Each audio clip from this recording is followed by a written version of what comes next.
ভুল, বোকামি, মূর্খামি মানুষ মাত্রেই করে এবং তার ফলও হাতে হাতেই পায়।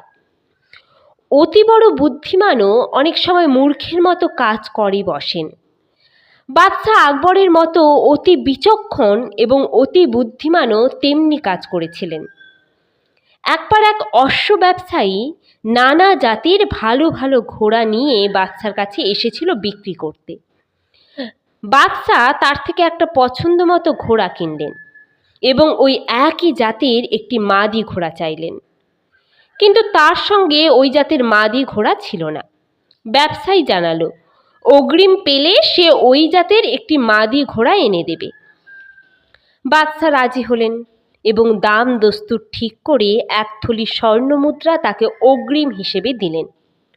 উদার হৃদয় এবং সততার মূর্ত প্রতীক বাদশাহ আকবর।